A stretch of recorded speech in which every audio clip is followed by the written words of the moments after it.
Ya, rekan-rekan sekalian ya, saya hari ini hari Rabu ya, 3 Oktober ya. Saya jauh-jauh ya, dari Jawa Barat, dari Bandung, datang bersama Kang Acil Bimbo, juga Saudara Restu, salah satu jurnalis ya. Sengaja saya datang ke sini untuk melihat situasi di Rempang saat ini. Saya tertarik untuk hadir ya karena terlalu banyak berita yang simpang siur. Bahkan terakhir dari Menteri Pak Bahlil juga ada banyak yang perlu diklarifikasi di lapangan. Ya. Saya bukan tidak percaya dengan namanya menteri ya, tapi saya tahu menteri ini juga manusia, ya kan? Bisa juga berbohong. Namanya manusia ya, nggak luput dari kebohongan begitu ya. Nah, apakah kebohongan ini benar atau tidak? Saya jauh-jauh harus datang ke sini untuk semua klarifikasi dengan masyarakat di sini. Apa benar situasinya kondusif ya? Tidak lagi ada petugas-petugas ya, baik yang ngukur atau dari pihak keamanan dan lain sebagainya. Ya. Jadi saudara-saudara sekalian, saya melihat di sini ada situasi yang masih mencekam. Ya. Dalam tanda kutip mencekam, itu bukan berarti ada sesuatu kekhawatiran bentrokan lagi terjadi seperti yang sudah-sudah ya. Kalau itu benar-benar tidak boleh lagi terjadi ya. Masyarakat Rempang ini sangat mengharapkan sekali jangan sekali-kali lagi ada sebuah tindakan anarkis kepada masyarakat. Begitu kan? Pak Bahlil juga sudah sesumbar ya, sudah berjanji untuk kalaupun harus ada penyelesaian tidak dengan cara-cara kekerasan. Nah itu bagian situ saya suka sih. Memang nggak boleh ya rakyat yang sudah cukup lama di sini, masyarakat Rempang yang sudah cukup lama di sini. Ini kampung apa? Kembulan ya. Sembulang. Salah satu ya, Sembulang Hulu ini salah satu dari 16 titik ya kampung ya di Rempang. Saya sebetulnya kepengen di sini bisa minimal ada 5 kampung karena agak berjauhan. Mengapa 5 kampung? Saya juga difasilitasi oleh teman-teman saya nih. Jadi kalau boleh lihat di belakang saya ini ada posko bantuan hukum solidaritas nasional untuk Rempang. Ya, dan ini adalah penggagasnya dari YLBHI. Saya sendiri juga dulu orang YLBHI. Saya juga dulu orang direktur Lembaga Bantuan Hukum di Jawa Barat. Yang biasa selalu dekat dengan masyarakat ya, yang punya masalah hukum, tapi tidak seimbang dari sisi memperjuangkan keadilan. Nah, saya sangat apresiatif atau apa sih? Saya sangat bangga ya. Terus terang dengan warga Rempang ini, karena dengan kejadian kemarin menunjukkan bahwa rasa kepemilikan atas tanah dan sebagai warga negara Indonesia ini sangat tinggi. Itu memang yang harus dipertahankan dan itu harus menjadi sebuah kekuatan ya Bapak-Ibu sekalian. Apalagi saya mendengar tadi dari Bapak-Bapak Ibu-Ibu bahwa ini hampir kebanyakan itu adalah warga keturunan yang sudah cukup lama. Ya, ini adalah sebuah wilayah adat turun-menurun ya, sejak sebelum kemerdekaan. Nah, ini saya dengar sendiri nih, bukan dari media sosial, bukan dari para pakar yang buka-buka buku dari Google segala macam. Ini saya dengar ya, bahkan di antara mereka ini ada yang punya surat ya, namanya kalau kita dulu ya, kalau di Jawa tuh ada surat Egenom ya, itu surat yang dari penyerahan dari zaman Belanda dulu ya, sebelum kemerdekaan. Malah di sini juga ada surat, istilahnya surat apa tadi Bu? Tebas. Tebas. surat tebas ya namanya. Kalau di Jawa Barat sana, di beberapa pulau Jawa itu girik, letter C. Ya. Jadi saya menyimpulkan mereka ini adalah selain memang keturunan ya yang sejak sebelum kemerdekaan dari nenek moyangnya sudah ada di sini. Kedua, bukan berarti tidak punya surat, ya kan? Nah, mestinya surat tadi tebas pun juga ada beberapa yang punya. Tapi yang paling penting, kalau saya dapat cerita tadi adalah harusnya pemerintah yang proaktif untuk memberi surat tanah. Karena ini sudah cukup lama ada di sini. Ya bukan ujung-ujung, kalian punya surat nggak? Kalau nggak punya surat, keluar, ini mau diganti. Pak, saya khawatir nih, bapak-bapak ibu sekalian ini dianggap sebagai kayak apa sih? Kayak domba atau kayak kambing gitu ya. Iya, Pak. Disuruh keluar begitu saja. Nah inilah yang saya tidak inginkan ya. Berharap bahwa ke depan ada penyelesaian secara baik-baik. Ya. Nah ini posko bantuan hukum YLBHI. Ini kan sudah pernah memberi bantuan ya kepada ibu-ibu, bapak-bapak sekalian. Kita berharap ke depan tolong kalau ada apa-apa bisa ini ke LBH di sini ya. Jadi itu barangkali sesuatu yang penting ya. Saya juga berharap nanti ibu bapak di sini ini dengan keyakinannya kalau memang ingin memperjuangkan silakan ya, perjuangkan dengan baik-baik dan kompak ya, kompak dalam pengertian ya jangan ada yang dusta di antara kita ya. Itu pengalaman saya menangani kasus-kasus begini nih, tadi Kang Acil tuh sudah menjelaskan kompak semua ya. Kalau saya katakan jangan ada yang dusta di antara kita. Karena saya ini sering menangani kasus-kasus petani sama di sana, sama kayak begini. Ribut pula lah gitu. Yang berani ribut ya menang lah. Yang nggak berani ya sudah ya bubar gitu. Nah, itu yang disebut jangan ada dusta di antara kami, misalnya karena iming-iming duit yang gede, ya kan, dan lain sebagainya lah.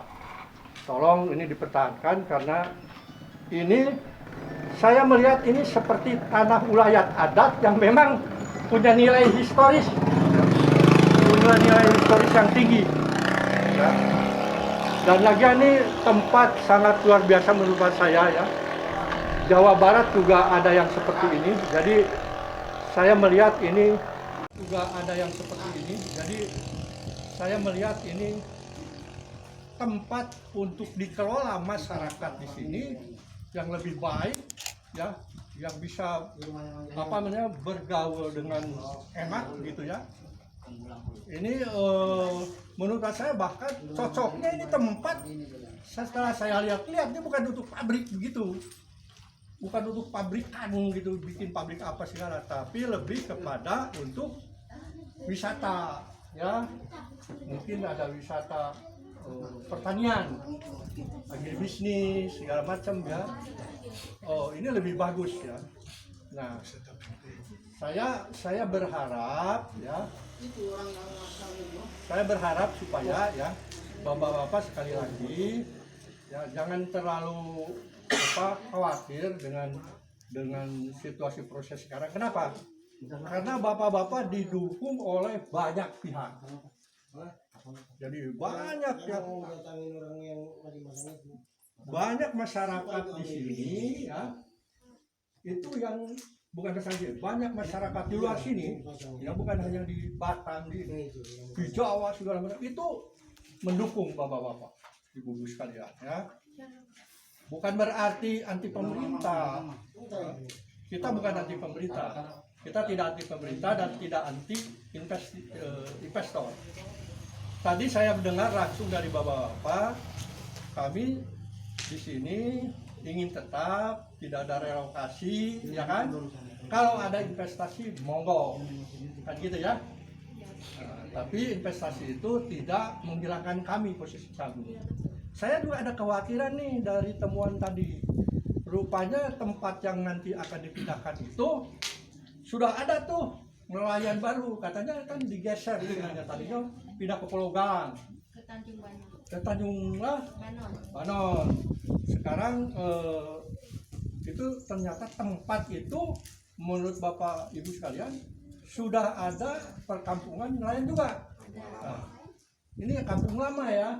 Nah, ini yang semestinya pemerintah juga mewaspadai ini.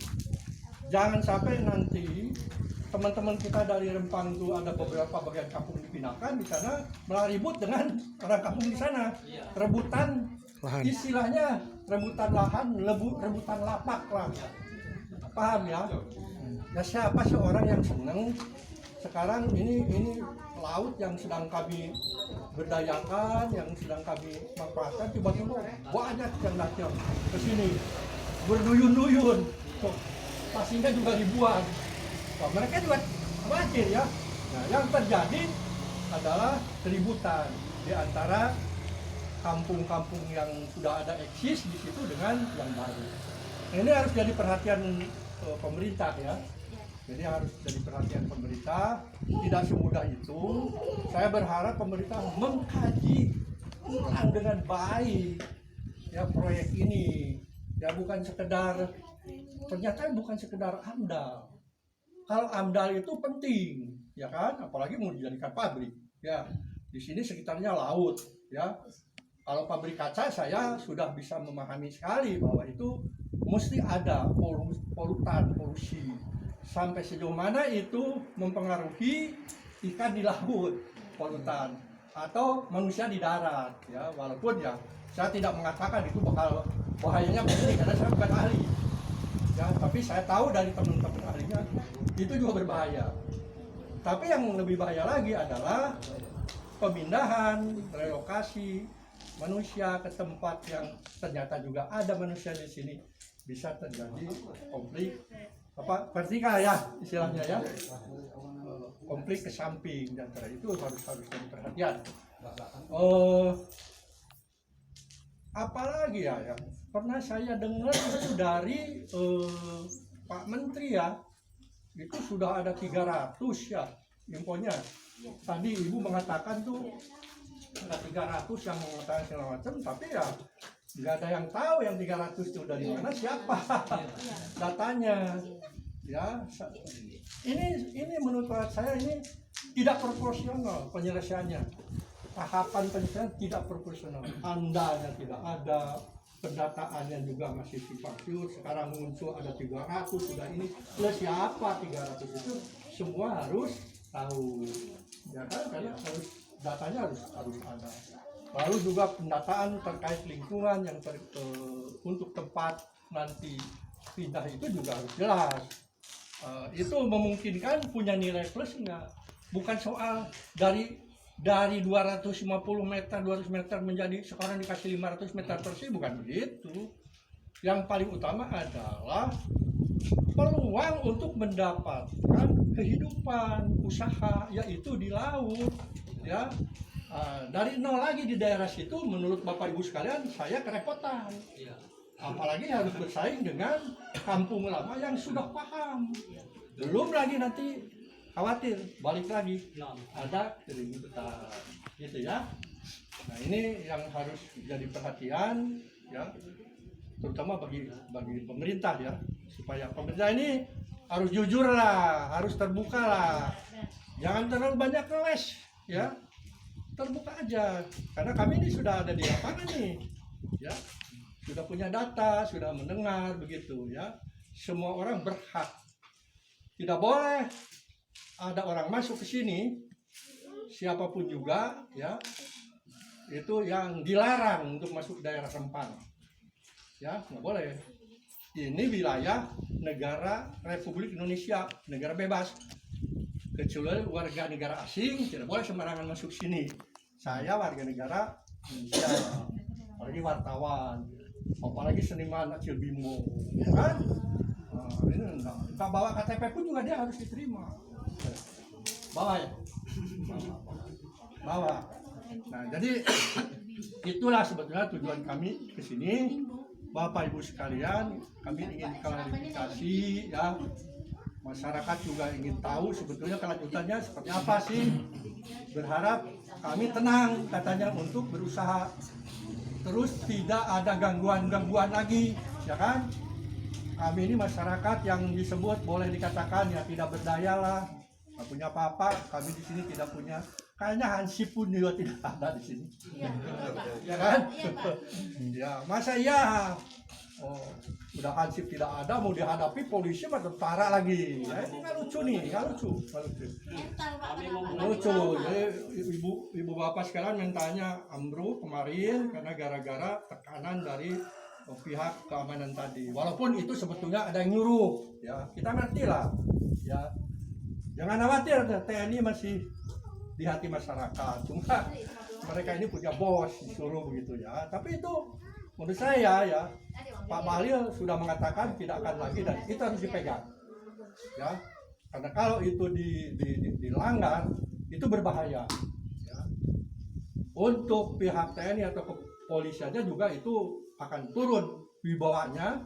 Selain juga itu akan masuk ke wilayah yang sangat serius sebagai sebuah pelanggaran hak asasi manusia. Ini yang harus menjadi catatan karena proses pembebasan tanah B2B ini sebetulnya ya ada perusahaan orang asing dan perusahaan orang sini, dua-duanya nih perusahaan Cina ya, Cina asing dengan Cina Indonesia begitu kira-kira. Kalau pemerintah hanya memfasilitasi soal persoalan tanah yang tanahnya juga belum jelas nih. Belum jelas nih kepemilikan, masyarakat boleh dikatakan nih nggak jelas, nggak punya data apa segala macam. Kalau dari historis sudah ada jelas. Sebagian sudah ada tadi yang namanya tebas, digirik segala macam. Ya, yang terakhir saya bahkan dengar dari lembaga resmi yang ditunjuk pemerintah yang namanya Ombudsman, pengawas pemerintahan. Ternyata BP Batam belum punya HPL. Ketika bergerak waktu itu dia belum punya HPL. Nggak tahu sekarang. Tapi yang jelas sampai saat ini rakyat masyarakat belum melihat ada HPL. Ngapain ikut-ikutan? Gitu loh ya. Jadi ke depan ya supaya betul-betul dirintis dengan baik ya. Kalau memang masyarakat tidak mau, masyarakat kerasa di sini, kenapa tidak memberdayakan masyarakat yang ada di sini? Atau untuk apa namanya pabrik ya, mau berapa ribu hektar sih? Memangnya cuma Rempang yang bisa dibuat pabrik? Ya kan? Banyak tempat-tempat lain yang kosong yang tidak akan komplit itu bisa dibuat pabrik. Kenapa mesti di Rempang? Rempang itu udah deket lagi tuh. Kalau saya lihat tadi ya di peta Google itu ya dengan Singapura ya deket-deket banget gitu. Sebelah mana? Sebelah kanan sebelah sana juga Cina Laut Selatan. Dan kenapa mesti dikosongkan? Dari geopolitik ini membahayakan di pemerintah nih. Saya nggak ngerti. Pemerintah juga ada Menhan, punya Pak Prabowo, mestinya memberi masukan gitu loh Pak Prabowo ini ya. Dia jenderal, ya hebat lah. Bayangin di satu pulau yang cukup kuat ingin dikosongkan, dibuat pabrik, ya pabrik asing. Walaupun dikatakan katanya Pak Bahlil, nanti di situ akan ada diserap ya tenaga kerja lokal. Iya gitu, iya gitu bakal begitu. Saya ini orang yang tahu persis dari awal. Pak Jokowi ini membuat komitmen dengan Cina sejak awal 2006 kalau 16 kalau nggak salah. Cina memang akan investasi di sini di Indonesia, tapi ada catatan, mereka minta buruh pun juga harus diikut sertakan dalam investasi. Buruh, ya tukang tembok, tukang batu segala macam lah. Nah, karena di sana di Cina sono juga banyak pengangguran, apalagi ini tidak boleh, nggak boleh. Ini melanggar aturan, harusnya terbalik ya. Ya orang Indonesia, buruh Indonesia lebih besar. Makanya saya tidak yakin kalau benar nanti akan ada buruh bendera 40.000. Orang penduduk Rempang akan jadi tukang apa? Tukang tengok, Pak. Tukang tengok, tukang buat kaca begitu. Nggak mungkin. Ya nggak mungkin ya, tiba-tiba begitu. Udah memang marwahnya atau pasnya di laut, pinggir laut.